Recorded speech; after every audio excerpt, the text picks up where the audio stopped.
Howdy, this is Jim Rutt, and this is The Jim Rutt Show.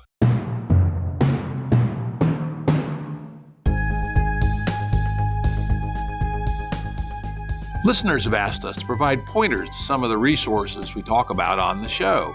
We now have links to books and articles referenced in recent podcasts that are available on our website. We also offer full transcripts. Go to jimruttshow.com. That's jimruttshow.com. Today's guest is Cody Moser. Cody is a PhD student at the University of California, Merced, and works with Paul Smaldino, studying innovation and collective intelligence. Welcome, Cody. Thanks, Jim. Really excited to be on here. Yes, this will be fun. When I was doing my prep work, I had forgotten, and I discovered that Cody and I actually were co-authors in a 3-part roundtable on Twitter. I think it was immodestly titled something like Saving Twitter. So if you want to see us, it's kind of like 4-year-olds in parallel play, the way it was set up. We didn't really interact with each other, but the editors kind of orchestrated it, sort of mildly humorous. As always, along as well as the base paper we're going to be talking about, will be available on the episode page at jimruttshow.com. So go check it out. And that brings us to the next point. The launch pad, at least for this discussion, no telling where it may actually go, is a paper Cody recently wrote called Innovation Facilitating Networks Create Inequality. Now, as we'll get into, the paper's about a shitload more than that, but that's the title. And it was published in the Proceedings of the Royal Society B, Biological Sciences. And again, check out the link at the episode page. It's a very readable article. You don't need to be a rocket scientist to read it. But if you're a total idiot, don't waste your time. Just listen to the podcast. So let's start with, why did you do this work? So it starts with a paper that Paul and I did a few months ago titled Maintaining Transient Diversity is a General Principle for Collective Problem Solving.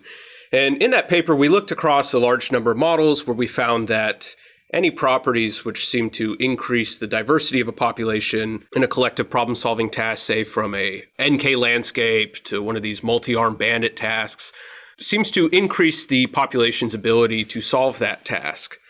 But we kind of get dangerously close in that paper to presenting something akin to a free lunch, where we say, you should just do this all the time. I was about to interject. I said, warning, no free lunch theorem. No, that's precisely right. And we were like, it looks like we're not even positing any trade-offs here.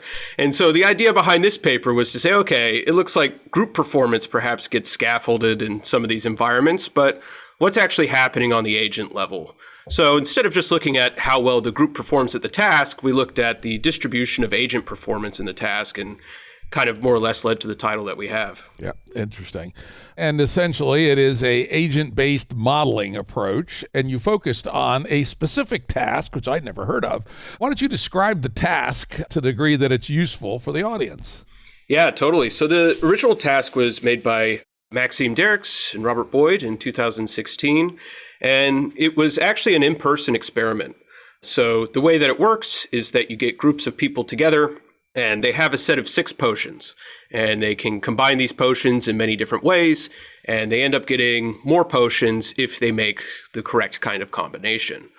Now, unbeknownst to them, there's kind of an initial pathway. There's a path dependency built into these combinations where if you kind of mix the first 6 together in a certain way, you'll discover this purple potion. Or if you mix them together a different way, you'll discover this orange potion. But the thing is that you can use subsequent potions in those next few combinations.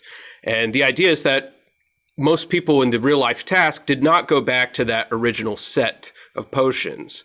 And so in the experiment they did was they either had people in a fully connected group where they could all kind of mix these potions with each other and see what each other were doing, or in a partially connected group where they separated them and then they could kind of spy on the other group every once in a while. And what they found is that this group that was fully connected never found basically that you could discover this, super potion if you figured out the solutions to both of these pathways and combine them. But the partially connected groups more than half the time did. I just want to get a little bit more clear on exactly how this works. So who gets presented the 6 initial potions, and do all groups get the same 6? Is it individuals or is it groups that get presented with the potions? Yeah, great question. So it's individuals. So every individual on the network gets, and do they all get the same 6 starting potions, or is it some kind of random mix from a larger set? They all get the exact same set of potions. And so really what's dependent is who you're learning from in terms of the combinations they made. So it's basically taking social learning of other people's successes and trying to integrate that into your own behavior. Okay. I'm going to be a little pedantic here because I want to make it clear how this thing works. Again, because of no free lunch theorem, right? Because I was going to argue later that okay, it works for this. What makes you think it has any generality, right? But those of you who listen to the show, you know I reference the no free lunch theorem fairly often. For those of you who haven't heard it recently, it's basically a statement which basically says there is, in principle, no universal way to solve all problems. Every set of problems will have a problem-specific way to solve it. And so anyone that ever tells you this is the magic answer to all problems, just say, no free lunch theorem. It's the equivalent of the ban on perpetual motion machines, as far as I'm concerned. It's a very good filter for nonsense. No, precisely. I think that was David Wolpert. Yeah, Dave Wolpert. Anyway, no free lunch theorem. So everybody gets 6. Now, next question. There is an implicit law of physics, or at least law of chemistry, behind these things. Is this law of chemistry the same in every trial? Yes, that's right. In other words, that if I mix A, D, and E, then I get something useful. Is that always true in all trials? So there's no exploration of trying to understand the laws of chemistry, for instance. No, precisely. So that's held constant across all the simulations. And so pretty much what we're doing is we're altering the network structure and kind of the individual agent behaviors, such as their propensity to share solutions with one another, to see in our metric what we're looking at is how quickly they can solve this task, basically. And they solve it by finding the super potion. Yeah, a couple of, again, more low-level questions here before we get to the bigger thing. So just so we all understand, everybody gets the 6 initial potions. The laws of chemistry are fixed, so you make the right combination in every trial, you'll get the same result, which is good. Now, so I get one. I'm an agent. How many trials do I have? I mean, what are my rules of engaging with these 6 potions? And then what affordances do I have on the network?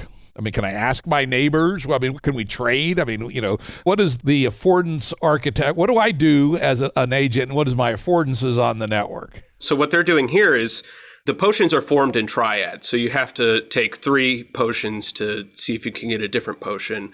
And what you're doing is you're picking one of the people that you're connected to in the network, one of your partners at random, and you're selecting 2 potions or 1 potion, and they're selecting 1 potion or 2 potions so that you both combine 3. And then that combination, kind of matching your knowledge and their knowledge, is how you test to see if you get a new potion. Okay, so I'm an agent. I get selected by the running algorithm, and I'm told to either pick 1 or 2 and then submit it at random to some connection within my group. And then the god in the machine decides whether that's a good potion or not. And if it's not a good potion, it tells me tilt. If it is a good potion, it says good potion. Are there only 2 good potions, or are there more than 2? You referenced 2. Yeah, I think there's 9. So the 2 that I was talking about at the beginning set the initial trajectory. So you can discover either, we call them the A trajectory or the B trajectory potion, which means if you get the one on the A trajectory, you're biased to use that again and again, rather than going back to the original set. Okay, so now, Mr. Agent, I have my 6 little bottles here. I do a reaction, and we discover a new potion. Does that get added to my set, or do I have to knock one out of my set? Does my set now go to 7? So the set is additive. So you take the new potion, but you're more likely to use it because it has kind of a higher utility to you than the previous ones do. You think, maybe, right? One could easily imagine a problem where that was not true, right? In evolutionary computation, which is kind of my home academic field, there are famously all kinds of interesting trick problems that try to fuck with evolutionary algorithms. And so you could easily have dead ends where a potion was actually useless, for instance, right? And that would be an interesting thing to experiment with. Okay, so now a couple more nerdy questions before we can get to the meat of the matter. When I'm connected to somebody to see if we can find jointly a reaction that works, what is the nature of the boundary? Is this something that is stipulated in the experimental design, essentially a series of membranes and everybody's stuck in one? I mean, talk to me about how you generate membranes, how you vary them in size, and how an agent happens to become embedded in a membrane. Yeah, so basically what we're doing is we're generating random network structures. So some of these are, you define, say, 100 agents. and you define some level of connectivity. So if it's 0.5 or half, then half the agents which could be connected to each other are connected to each other. So usually those boundaries are static. You're kind of stuck with your partners across the simulations. In some cases, we do change it up where individuals, after a certain number of time steps, can switch partners, in which case one of the edges in the network is changed from someone you have now to someone you weren't connected to. And we also used a few real-world networks. Caveman networks, I remember, is one of them. These are networks that not actually membranes, which are somewhat different, actually, in their design. So there's basically, because there's all these algorithms for generating networks. We've all played with them, additive networks, algorithms to generate small world networks, fully connected networks, etc. So we're really talking about network connectivity from an agent-centric perspective. So when it's my turn to do a experiment, the God in the machine basically finds one of my connections and says, all right, we're going to randomly connect you. Okay, that's actually simpler than dealing with membronics, but I would say probably a little bit less interesting. I think you'd find slightly different results if you define membranes of different scales and sizes and stuck people in them. Because that way, regular listeners know one of the things I'm fascinated with is origins of life, and I often use it as a metaphor. And it is certainly thought, but it is not known, but it is one of the leading theories, and it could be wrong, the so-called membrane first theory on the origin of life. That, because when you think about origin of life, it's a combinatorics problem where you have to find an autocatalytic set, but you also have to defeat dilution at the same time. So you imagine Darwin's warm little pond that's building this cool set of chemicals, then it fucking rains and everything gets diluted, right? And so, oh shit, right? Perhaps membranes were the magic trick, and there's some reason to believe that certain classes of fatty acids have this very interesting effect that they interact with water in such a way that one half of them point outward and the other half point inward, and they adhere together to each other as well. And so they will form a membrane. So then you have concentration inside. So anyway, thought for a future experiment, use membronics rather than network generation. But now I think we understand sort of the structure of the analysis. What happened next when you actually started doing this stuff? We found a few things, some known. For example, one of the things which scaffolded performance in this task was if the network was less connected, they seemed to do better at it. And in a sense, the reason for that is that different parts of the network are able to think about different parts of the problem set. If you think about it, if everyone is fully connected to each other, they're all sharing the same information. They kind of have this inbuilt bias where they don't tend to do too much in terms of explore-exploit dynamics. They're just totally exploiting whatever information they have, but they're not able to look around too much. Another thing we found is that larger populations outperformed smaller ones, except for when you actually look at the amount of work done by the agents themselves. So in this case, what we're looking at is the time until completion in the task. But if you look at the overall number of combinations, such that, say, in one time step, 100 agents will make 100 combinations, and 10 agents will only make 10, if you simply just scale that number to the number of time steps that the group has, so say 10 agents have to make 10 steps to do 100 combinations, it takes about the same amount of work in all these different populations to complete the task. So basically, there's nothing magic about scale other than the fact that you'd get more trials. That's correct. Yeah. And this was somewhat surprising to me, if only because even when you're looking at things like connectivity, so let's say a network of 100 agents with a 0.5 connectivity, right? That means that you're connected to half of the individuals you could potentially be connected to. In 10 individuals, that number of 0.5 is going to be much smaller in terms of the overall individuals. The average degree of the larger networks is still going to be higher than in the smaller networks. But nevertheless, there's some compensatory effect in the networks where they're just performing the same regardless. That's quite interesting. And whether that's fundamental or just a happenstance of the particular experiment, we probably don't actually know. Though I suppose you could vary the laws of physics and see if that changed that result. For instance, that you added some additional reactions or added some dead-end traps or something.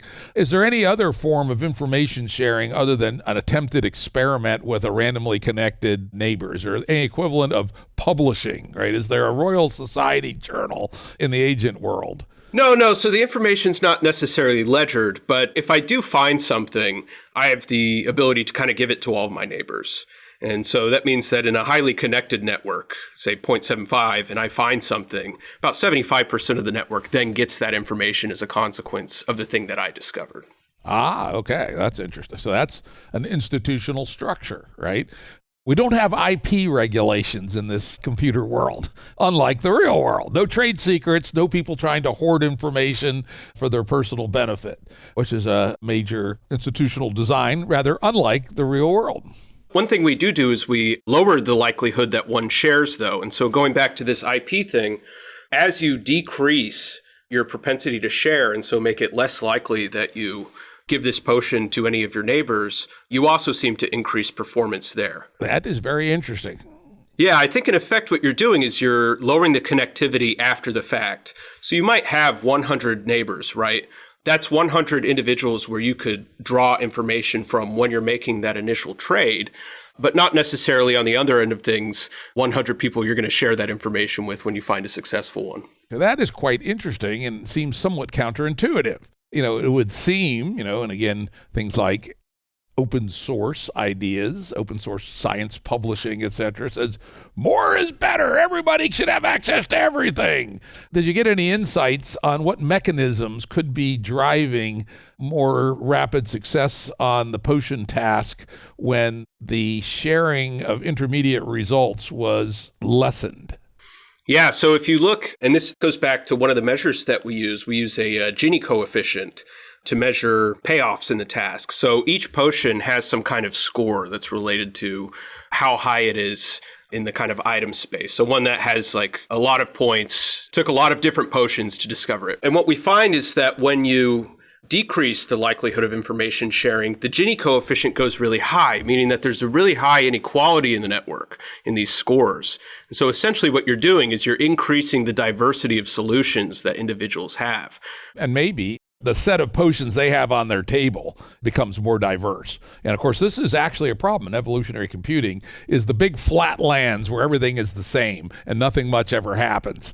And again, this is an origin of life problem also, right? The big pond is too diverse, too mixed up, and the low probability reactions are more likely to happen in the smaller membranes, particularly if you have a whole bunch of them. So this is the parallel search, but not fully connected.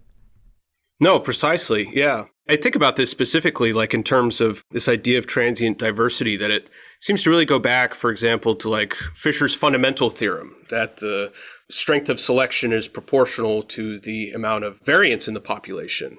This just seems like another kind of reformulation of that exact same thing. Yep, we find in evolutionary computing all the time that you have to artificially insert diversity back in because a lot of naive approaches ended up eliminating diversity because for even tiny differentials in fitness will quickly force out over a few generations slightly less fit, instantaneously less fit, and yet there may be pathways in those slightly less fit entities that would actually far exceed the guy who's ahead a little bit right now. This is the famous problem of being stuck on local maxima as opposed to having the tools that you might eventually find by recombination to get something at a higher level local maxima, maybe even find the global maxima. So that may be part of the mechanism that's going on too. Now let's turn a little bit to this idea of inequality. When I first saw the headline, I thought you'd be trying to argue about the equivalent of socioeconomic inequality, and you sort of come back and sort of wave hands a little bit on how this might be similar. But what you're really talking about is inequality of probability of discovering the final potion, or do you get points for each potion you discover? What is your metric of inequality first? And then let's talk a little bit about what you found. So the metric for inequality is based off of all the potion scores that you have. So basically you sum those and you could say, someone's more wealthy because they have a bunch of really good potions, and then someone's less wealthy because they only have a few, poor potions, right? And we just computed the Gini coefficient on that, which is kind of, standard econometrics, measurement that's used to assess the inequality in the population.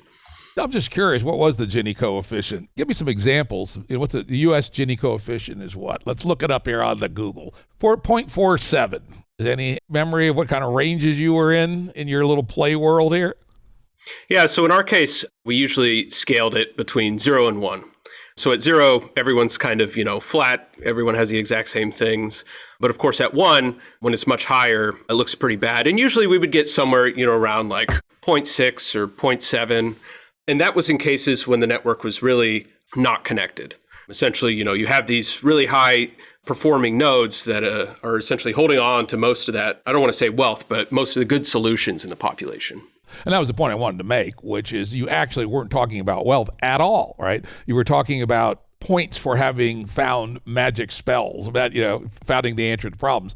Now, it is true that in our society, those things are somewhat strongly correlated, but they don't need to be, right? One could imagine different forms of how reward is spread, that the discoverer only gets a tiny little taste, perhaps. In your world, you're assuming the discoverer or a holder of an object gets the full reward factor. Call it a highly individualistic, late stage capitalist perspective on things. And I think it's just worth pointing out to everybody that happens to be the world we live in at the moment, but that definition of society was not brought down from Mount Sinai by Moses. It just happens to be where we are today, and it's well within our power to change it if we were so inclined. So it's a very interesting result, but one that we should be careful not to overly focus on with respect to its outcomes. What was the other word? You had outcomes, which is inequality of what you have in your stack, but then you had some other word for the socioeconomic equivalent. The two don't have to be strongly linked, though in our current world, they are moderately strongly linked. Though, of course, the most important thing in our current world is luck, right? In fact, in many, many, many ways, where did you happen to be born, right? Did you get born in a neighborhood with good schools? Did you get born to rich parents? Did you get born to parents who were not crazy? When you're in your business world, did your first boss, hate people that wore green ties and fired you because he hated green ties? All kinds of weird shit happens in life. I often tell people that, in my own experience, at least 60% of success was luck, though, of course, you can't take advantage of luck unless you also use skill. So the two are intimately connected. But anyway, that's an aside. When you made a network less connected, you found more inequality in each person's value of their portfolio, essentially. Did it impact the total steps necessary to find the solution one way or the other? It did, yeah. So essentially that when you had less equal networks, you had higher performance in the task. And in fact, a group's performance in the task seemed to be proportional to the inequality, or vice versa. This is an effect because if you think about what's kind of scaffolding performance, if you lower connectivity, what's happening is you're introducing a heterogeneity of edges, right? So you have a lot of people who are maybe connected to a bunch of others. Some people aren't connected to very many others. And so that heterogeneity is also just going to be a heterogeneity of the information that's transmitted through the network. Now, let's dig at one more detailed question. So when you have a less connected network, were all the agents of the same degree, or were there variants of degree amongst the agents? So there are variants in degree among the agents. And so we look to see where the highest performing agents were, right? I mean, we use things like the degree centrality, which is, who has the highest degree. And what we found is that the agents who tended to find the final potion, which is, worth a whole lot, tended to be the most central in terms of both degree centrality and betweenness centrality. And also their own personal degree, presumably, right? That's right. So you have, what is my degree? How many connections do I have? And then various measures of centrality. So, the number of networks I have is, are my parents rich, right, as an analog? Centrality. Did my father go to the Harvard Business School, right? The other measures of centrality, I don't have immediate metaphors to come to mind, but I suppose there are some, right? Now, did you try an experiment where you searched through different levels of connectivity, but you kept each agent at the same degree? Did you try that experiment? No, I didn't do that. I'd be damn interested in seeing what that did, where everybody had the same degree, but we varied the degree. Mm-hmm. That way you'd see, is the connectedness by itself significant, or is it the heterogeneity of degree that is significant? Yeah, I love that. I think that's a very important question that I would be very interested in for sure. So that's interesting. So it's either the degree or the heterogeneity of degree or both. And we don't know the answer that produces the superior outcome on the task. I'm inclined to say it might be the heterogeneity just because going back to this idea that the amount of work in the network done at each population size is about the same. The idea that a population of 10 agents and one of 100 agents holding connectivity of constant, they're going to have different degrees, but it seems like they're doing the same amount of work to complete the task. Okay, that's interesting. Yeah, so that's at least a pretty strong guess that I call it a conservation law, that the total number of trades is going to be approximately conserved to reach a solution. Would that indicate that it's probably heterogeny and not degree? Probably, but you can be fooled, as we know, right? There's no guarantee that correlation equals causation, especially in an N of 1 type situation. In this case, we could call the universal laws the N of 1. You mentioned in passing, and this caused my eyebrow to go up, the experiment of randomly adding connections, again, sort of our naive way of thinking about the world, that probably ought to be a good thing, right? But turned out to have no effect at all, sounds like, or damn close to it. So in this experiment, for some reason, randomly adding connections didn't do much. And at first I thought it was because we use these, what you call Erdős-Rényi random networks, where the path length, the average path length, so the distance between you and another agent, is actually quite low. It's usually always less than 2, meaning that you're within 2 steps of any other agent in the network, no matter what. So if you start changing connections, that doesn't really do much to the overall network structure, right? But then we started looking into it in these other networks called connective caveman networks. And these are pretty cool. So it's like you take these fully connected groups, you tether one within tie within these little networks, and then you connect them to another network that's near you. And so what you get is you get these rings of networks, these cliques that they call them, that are all sort of connected to each other, but have still a lot of individuals within their groups that they're connected to. And even when we started to change the random link alteration there, we didn't get too many effects. That might be due, honestly, to the fact that this is random link alteration. So what they're doing is they're not selecting out someone who's maybe a high performer, which could be something else, where instead of just picking someone at random, you look at a, say, friends of friends effect and see who's doing the best in terms of people you're near. So yeah, who do you respond to? The person with the high Twitter follower count, right? As a cynical equivalent. Now, that's interesting. As I think about it, caveman networks are at least approaching my previous concept of membraneonics, right? Because they are essentially connected to each other, only thinly connected elsewhere, which is essentially the idea of membranes and protocols. So that's interesting that you didn't see any real effect even there, where you would think that propagation would help, particularly if you had the rule of publishing to your connections. Because if you're in a caveman network, when you publish, everybody's publishing to a small group. Relatively little of it diffuses out widely into the world because of the network structure, if I got the description correctly. While in, let's say, a short path length network, everybody, or not everybody, but most people get it pretty damn quickly, right? And then subsequent reactions, it propagates to everybody pretty quickly. And a small world network, it would be in between, presumably, right? Yeah, no, exactly. If you had a path length of, 3, 4, 5, 6, something like that kind of thing you might see in a small world network with a few thousand agents, then you would have a different cascade. And none of that made much difference. That's interesting. Yeah, that's right. Honestly, I think that there could be like another paper there, people exploring different ways to alter this kind of random link alteration to see what's going on. One thing I would like to talk about is the connected caveman networks, because they did extraordinarily well at this task. Something that you can do with them is you can alter both the size of the clique and the number of cliques. So you could hold population size constant, say at 24, and you can have either 4 units with 6 individuals in the units or 6 units with 4 individuals in the units. And so what we did is we kind of played with that back and forth to see, holding population size constant, which of these outperform the other.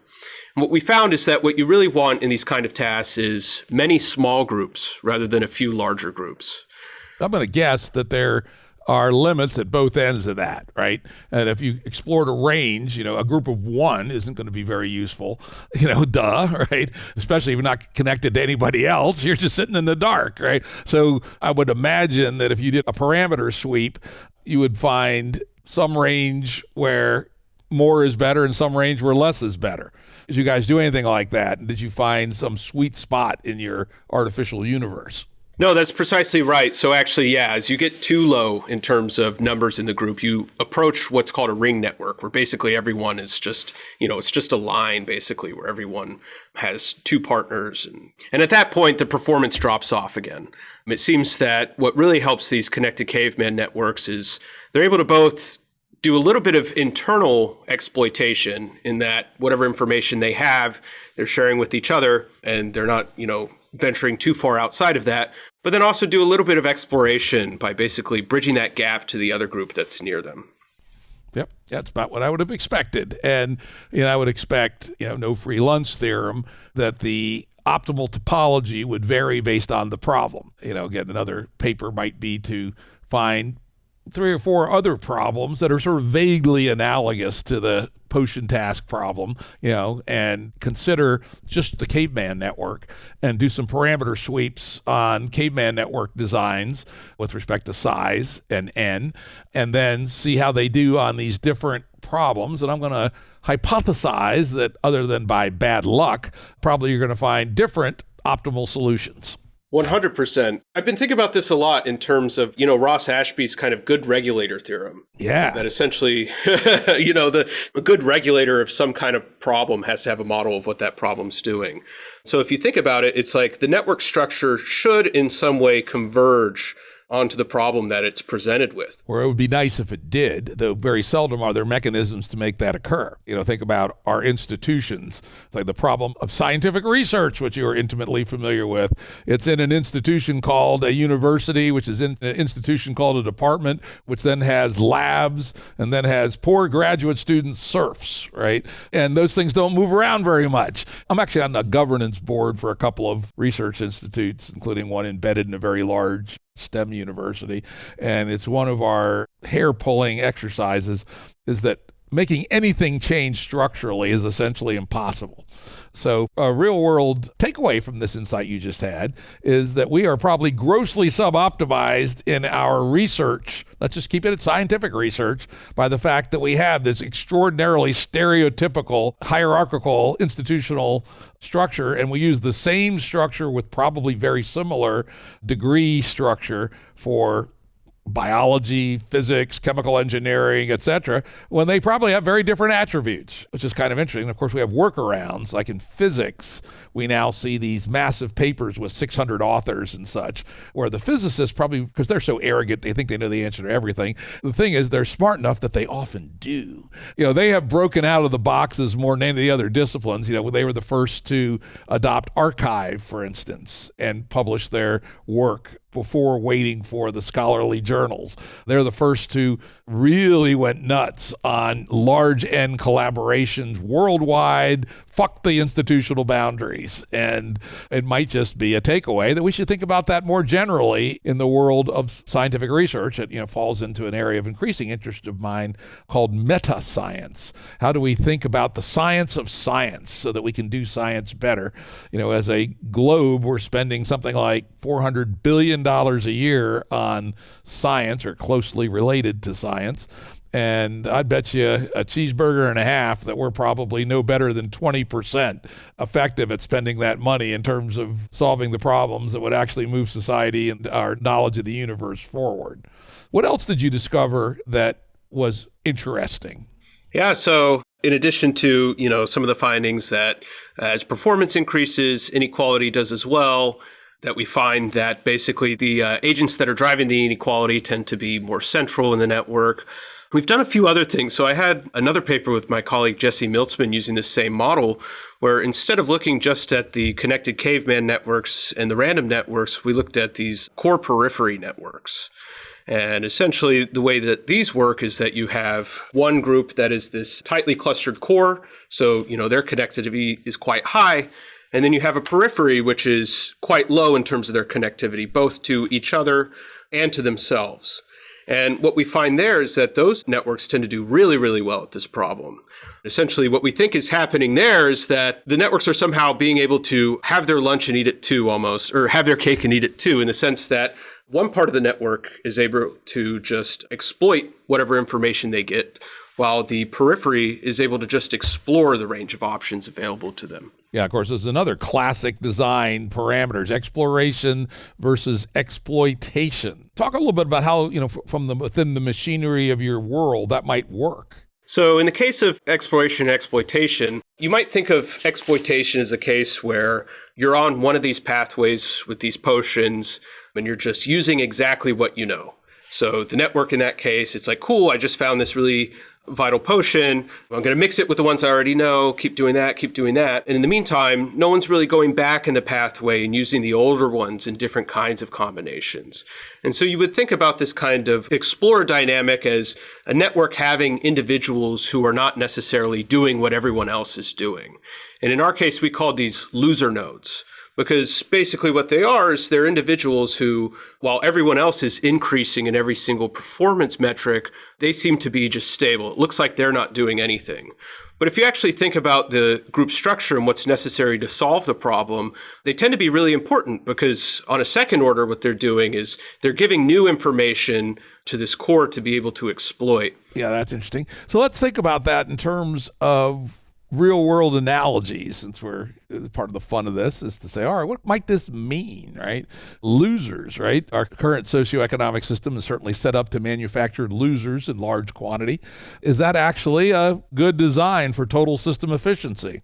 I think about this specifically in terms of meta-science. So, being able to have people work a little bit on the fringes and not necessarily embedded kind of in the literature on, some kind of specific problem case.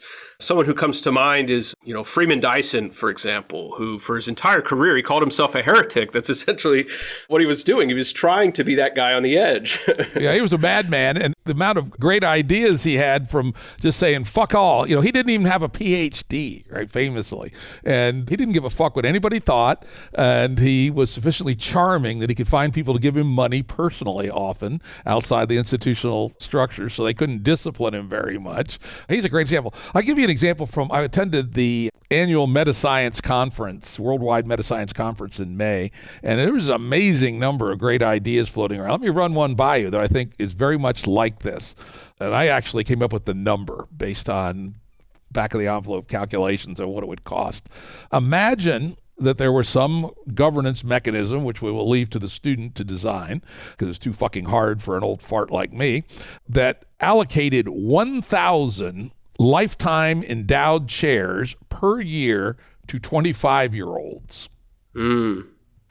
Could you imagine what that would do to science? Oh, man. And of course it would be competitive, right? They wouldn't give them out randomly, but there'd be some governance mechanism that tried to optimally endow 1,000 25-year-olds each year with no bias towards the domain or the discipline or anything, other than whatever this governance algorithm was. And you would suddenly have a whole bunch of people who had lifetime endowed chairs that could work on any fucking thing they wanted to. Yeah, I mean, that sounds like the dream, right? You would have people just in full explore mode their entire careers, just, not having to worry about necessarily impressing people. Yeah, or can you imagine getting out of the grind of trying to get tenure, right? You're in the grind now trying to get your PhD, but let me tell you, young man, that ain't nothing compared to grind of being an assistant professor trying to get tenure, at least at an elite university. I mean, that's a fairly horrible 7 years in most people's lives, especially if you're, at a very top tier university where the success rate is 30% or 25% or something. Those 1,000 people at least would have a wonderful situation, but 1,000 isn't very many out of the total number of PhDs per cohort. That's actually an interesting number. How many science PhDs are there per cohort? Let's see. What other thoughts might come from your head about possible, even wacko extrapolations from what you learned in this experiment? Yeah, one thing I've been thinking about lately is specifically what this kind of inequality means. We were talking earlier, is it kind of an inequality of outcomes, or, we're talking about wealth here. And again, it kind of all goes back for me to institutional design and essentially, what kind of institutions do we want? We talk a little bit in the paper about this idea of agent negative and agent positive visions of institutional design, where an agent positive one is one essentially where you just expect that you can improve things by finding the right people. An agent negative one is where essentially what you do is you can improve things by improving the structure of the institutions. And I feel like, sure, there has to be a blend between these two things though, right? So this question about, roles and fits is one that kind of deeply interests me, and I think is something that moving forward in terms of setting this up for interdisciplinary research could be a really fruitful avenue. Let's explore on that a little bit. Of course, this is an age-old question. People talk about history this way. Is it the great man theory of history? History would have been very different without Napoleon or Hitler or Einstein.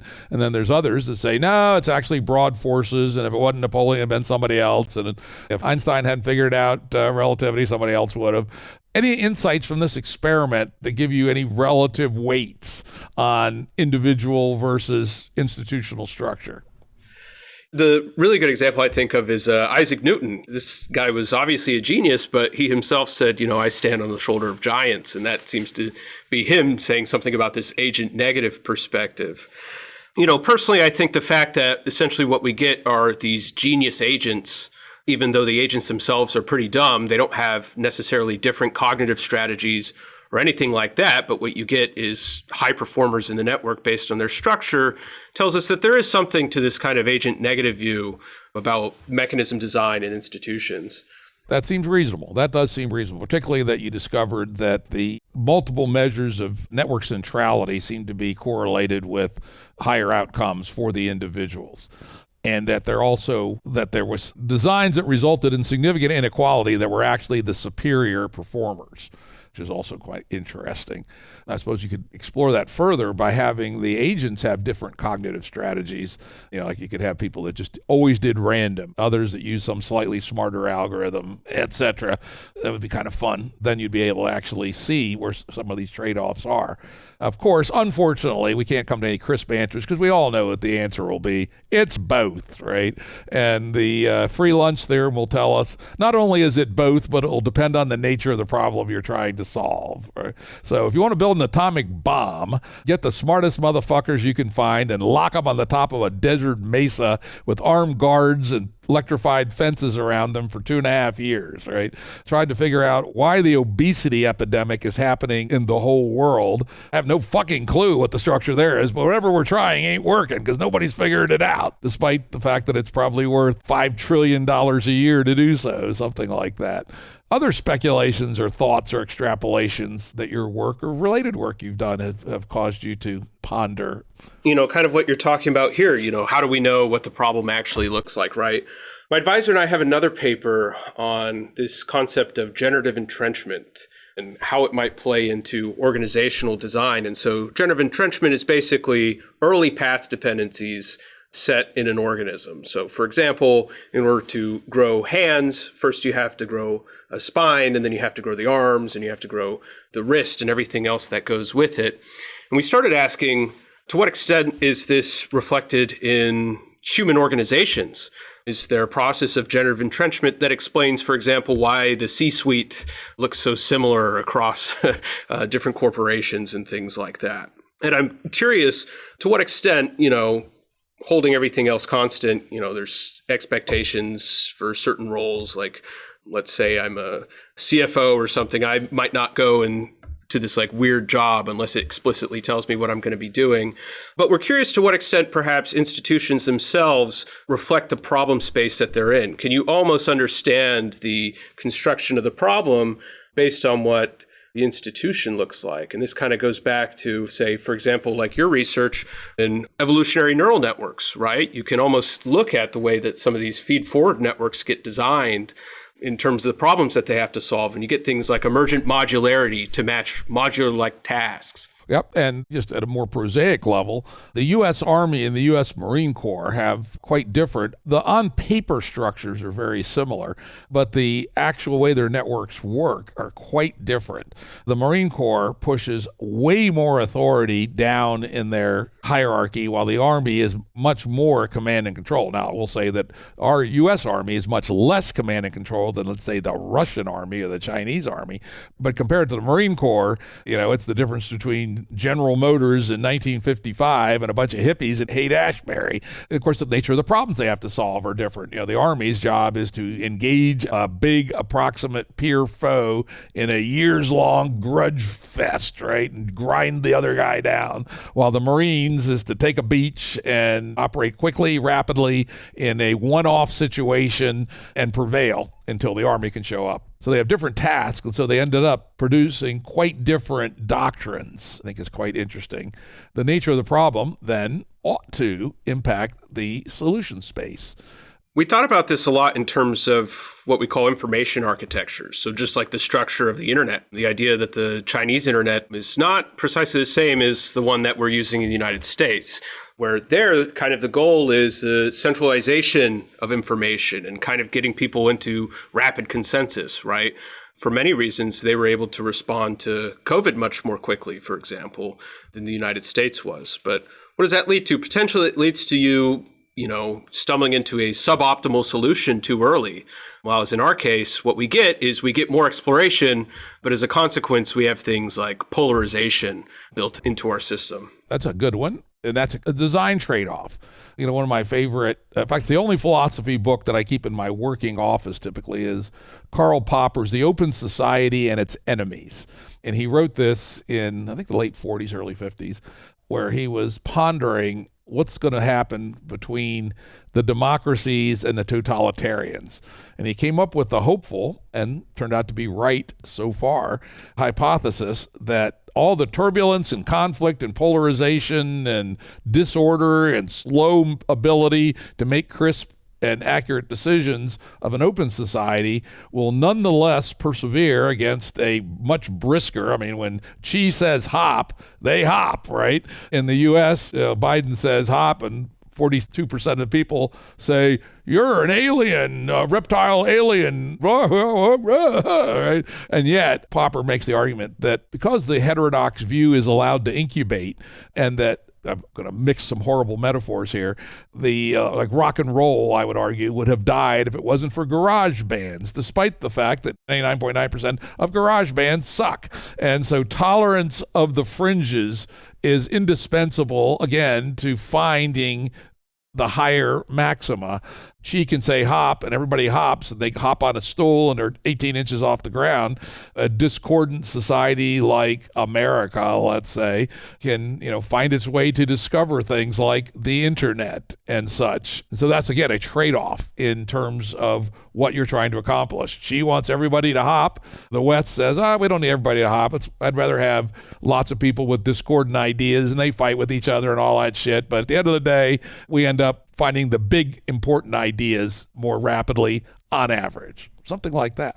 Yeah, totally. Now, just for fun, let's revisit this, because I know you wrote about it in the little tripart article that we're in. Why don't you recap, and maybe you've thought more about it since. I know I've thought more about what I said, because I just made some shit up. What do you think these things and other things that you know from your work have implications around things like the design of our platforms on the internet? Yeah, something I really worry about is kind of the centralizing role of recommendation algorithms.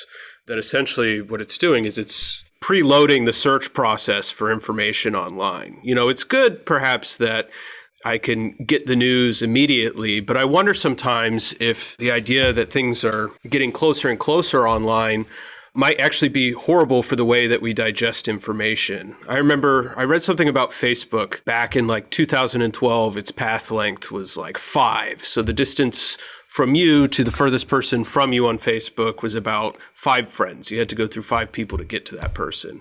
Now it's less than 3. Potentially that's because there are super frienders who are serving as, certain hubs in the network and things like that.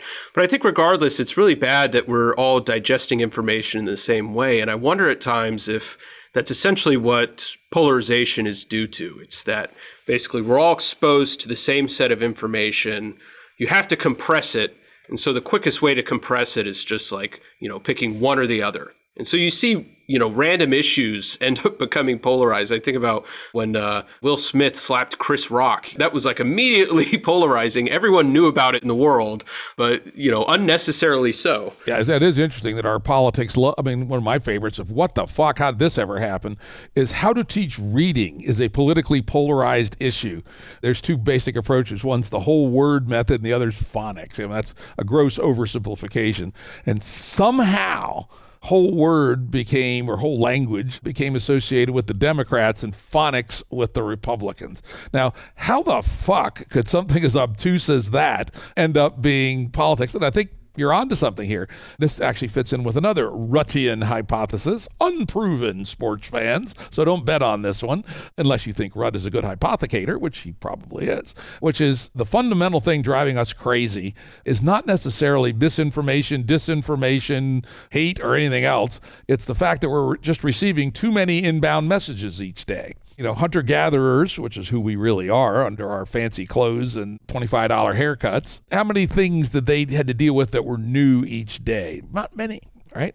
And so our brains weren't adapted to that. And even in the mass culture days, it was all the same. You've seen one Beverly Hillbillies episode. You've seen them all pretty much. Now, if you open yourself up to the valve of the world, boom, boom, boom, boom, there are people who are receiving 3,000 interrupts per day. And my hypothesis is there's no fucking way you can deal with 3,000. And so a very simple heuristic is A-B, right? What bucket do I put it in? Is this team red or is this team blue? And so a very natural adaptive strategy for gross interrupt overload is to become exceedingly simplistic and heuristic. If you only had to deal with 10 a day, which by the way, I think is the optimal number, there's some people who are designing smart agents to wrap ourselves around a semi-permeable membrane so we can still interact with the internet, but at the rate which we choose. And I have hypothesized that at least initially, I would like to set my membrane parameter to 10 inbounds per day from people I don't know. So I am not allowed to read more than 10 news stories, tweets, Facebook posts, or anything per day, and maybe only allowed to make 3, right? It's a way to reduce the cognitive load from inputs that I allegedly, as you know, I go on social media sabbatical 6 months of every year, and I'm almost at the end of my current 6-month sabbatical. And so I've been sniffing around a little bit, as I do towards late in my sabbatical, see what's going on. And it's just as I predicted, it always is. Same shit, different day. If you were frozen in a vault and then thawed 6 months later and thrown into Facebook and told nothing else about the world, you might well guess only a couple of days that went by or a week or something, because it's the same shit. It's the same tribe, even though the actual details of each atom are the same. So anyway, it's a long way to say, yeah, I agree that too much connectivity, but it may just be too many fucking messages, particularly when they're highly mixed. So we're seeing all kinds of messages we don't even know how to think about. Could easily cause us to collapse into a very simplistic, tribalism in the world.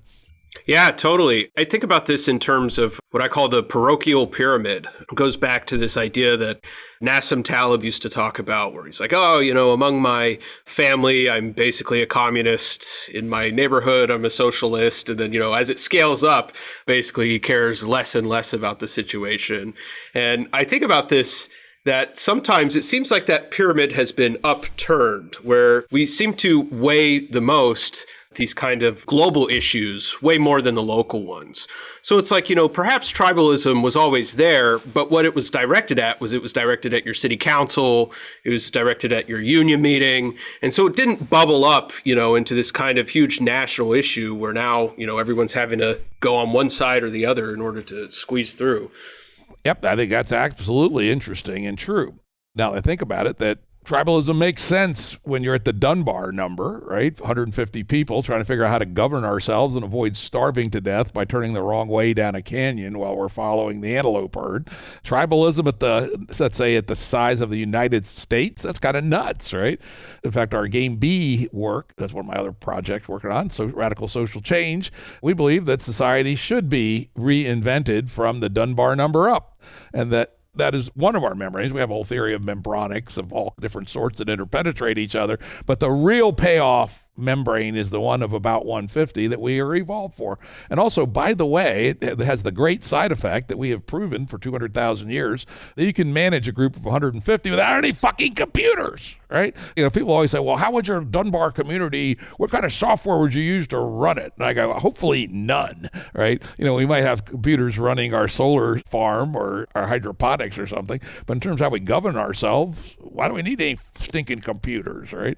We've proven that humans can manage at that level without any stinking computers. And, that may be a way to think about this. And also, it would ground people if they're actually personally involved in the governance of their life at the Dunbar number.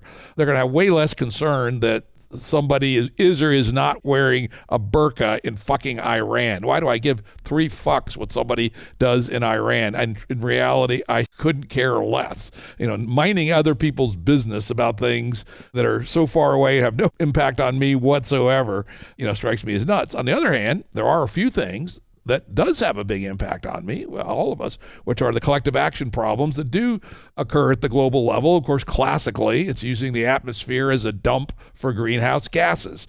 Anyone that does that anywhere in the world is impacting me. And so part of the art and science of this hierarchy of membranes is you still do have to have an outer global membrane, but it only has a very short writ. Just things that actually have global implications, like climate change being the most obvious one. I would say the stupid situation of war is another one. The fact that war still exists really shows us how stupid humans are. Talk about a zero negative sum, gross negative sum, at least since 1870, when the technology got good enough. Used to be you could win war. You could go steal enough shit to more than pay for it. But since 1870, war had gotten so expensive and so destructive, it's a priori idiotic thing for humans to engage in, and yet we still do. But there's a multipolar trap problem that if I'm prepared to go to war, you need to be prepared to go to war so that I don't go to war against you and steal all your women and shit. And in reality, it costs me more to steal your women and shit than they're worth. But nonetheless, if I make that bad action, you're forced to respond and defend. And so it is a global level problem to break the multipolar trap of war between nation states. So there's another example of something that needs to be in that top level bubble. But most things don't. I would say even things, that we think of as these crazy polarizing issues like abortion.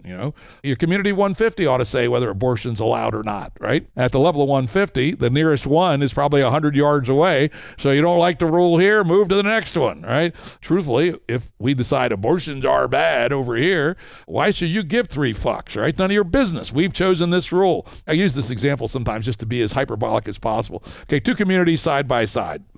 One that forbids abortion for any reason whatsoever, and then one that makes it mandatory. No births are allowed, right? And I would suggest that if you want to take embryonics seriously, both of those ought to be allowed, right? If the people in them have, through their governance process, have said, this is our rule. You want to be a member of this membrane? That's the rule. You may think it's idiotic, but that's our rule. And if you don't like it, fucking leave. And I think there is a way, and then it's no longer anybody's fucking business what people choose to do in their membrane. The other one is, okay, I can imagine 150, a Dunbar group, in which rigid traditional matrimony is the only way that you are allowed to have sex, right? And then the one next door, free love, dude, whatever. Both are perfectly legit. I will bet on which one will be more successful, but time will sort that out. And it's really, as long as there's voice and exit, as long as people can easily leave and they have some input into the governance model and they can easily leave, why not let 8 billion divided by 150, what's that come out to? Something like 55 million membranes, and let them each have an awful lot of setting their parameters locally. And then this gets away from this problem you're talking about that, oh yeah, something happened in Iran, I need to have a team A, team B reaction to it. What the fuck? Why are you even thinking about that? Yeah, that's fascinating. And I like kind of this invocation of Dunbar. It's almost as if this compression problem of dealing with so much information, we've started to treat national politics as a Dunbar process when it's not a Dunbar process. And it seems like what you're trying to get at with Game B is to actually make these issues into, I guess you could call them Dunbar solvable processes. I wonder, how much this dovetails, especially like with the work of like Elinor Ostrom on polycentricity and kind of, overlapping jurisdictions of different ideas and allowing people to kind of opt in, opt out of these things. Yeah, in fact, that's in our Game B structure, at least as it's evolving, we have exactly that. So for instance, a number of the local Dunbars could be members of a watershed Dunbar, not Dunbar, but a container, which holds the river as a commons, which we all agree to. And Elinor Ostrom's, governance modality for commons, I would say, are not perfect, but they're damn good, a damn good place to start. And so you negotiate amongst all the Dunbars to a accord, as we're starting to call this, within this membrane. And all these members here agree to this outer accord about this one thing, about how we're going to treat the river, right? We are not going to dump shit in the river, right? And we're not going to catch more than X amount of fish in the river.